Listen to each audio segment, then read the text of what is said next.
The readings for Wednesday, September 7th.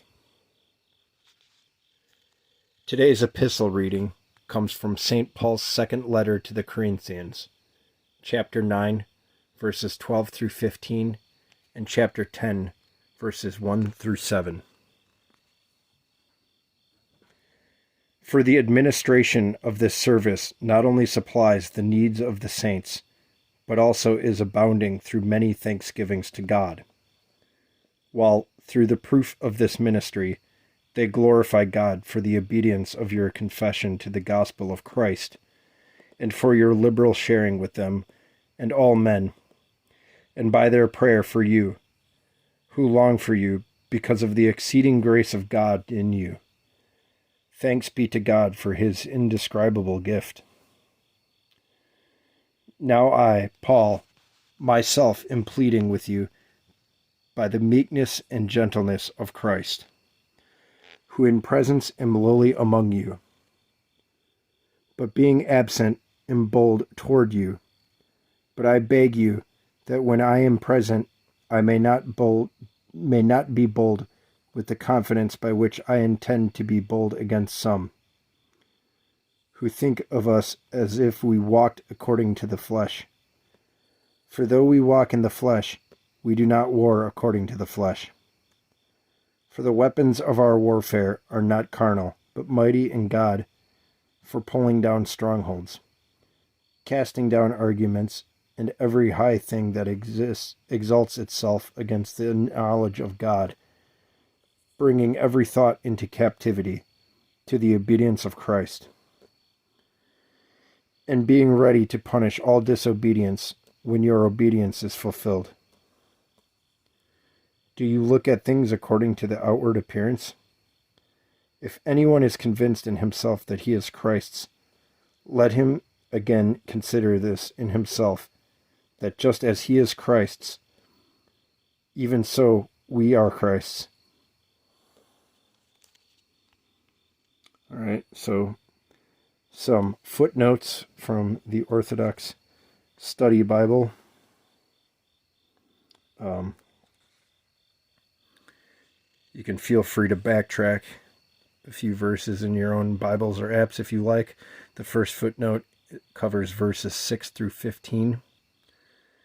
Here is Paul's landmark teaching on Christian stewardship. The metaphor is not the giving of money, but the sowing of seed for a harvest. And where does the seed come from? God himself, as seen in verse 10. And for chapter 10, verse 1, Paul replies to the charges of his opponents. Far from being weak, he is extraordinarily strong. But strength in spiritual warfare sometimes appears as weakness to the world. The meekness and gentleness of Christ is sometimes communicated in a lowly or humble fashion, and sometimes boldly. See verses 10 and 11. For chapter 10, verse 3, in the flesh refers to fallen human nature. And for verses 4 through 6, the battlefield of spiritual warfare includes entrenched spiritual fortresses or strongholds, human reason, listed as arguments in verse 5, human and angelic powers, every high thing that exalts itself, ideas or thought, and the will or obedience. Our weapons include the cross, prayer, and the Word of God. Both our thoughts, verse 5, and our actions, verse 6, are to be submissive to Christ. The church is God's fortress, marching against the strongholds of disobedience. And for verses 7 and 8, some teachers in Corinth had claimed a special knowledge of or an esoteric relationship to Christ. Paul here counters their claim by boasting somewhat more of his authority, not because he wants to boast, cross-reference chapter 11, verse 1, in verses 16 through 19, and chapter 12, verses 1 and verse 11. But because the boastfulness of his enemies must be shown to be not only empty, but ruinous for those who believe them. And the gospel reading for today comes from the book of Mark, chapter 3, verses 20 through 27. Then the multitude came together again, so that they could not so much as eat bread. But when his own people heard about this, they went out to lay hold of him. For they said, "He is out of his mind." And the scribes who came down from Jerusalem said, "He has Beelzebub, and by the ruler of the demons he casts out demons." So he called them to himself and said to them in parables, "How can Satan cast out Satan? If a kingdom is divided against itself, that kingdom cannot stand. And if a house is divided against itself, that house cannot stand. And if Satan has risen up against himself and is divided, he cannot stand, but has an end. No one can enter a strong man's house and plunder his goods, unless he first binds the strong man, and then he will plunder his house."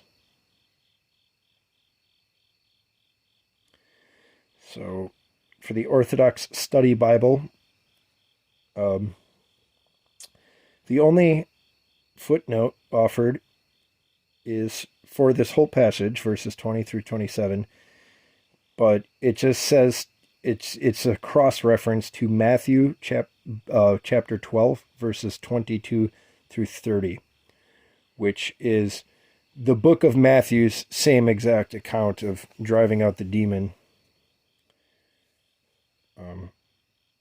Since that's all that's offered, I will jump to the book of Matthew and read that footnote for the passage describing the same event. Beelzebub, or Baal, was the prince of the dung heap, or lord of the flies, a god worshipped by the Philistines, as seen in 4 Kings chapter 1, verses 2 through 16.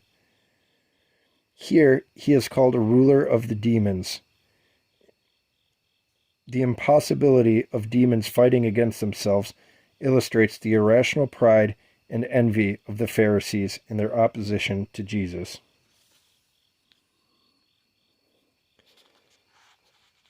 That is it for today. I pray you all have a blessed day, and please keep me in your prayers as well.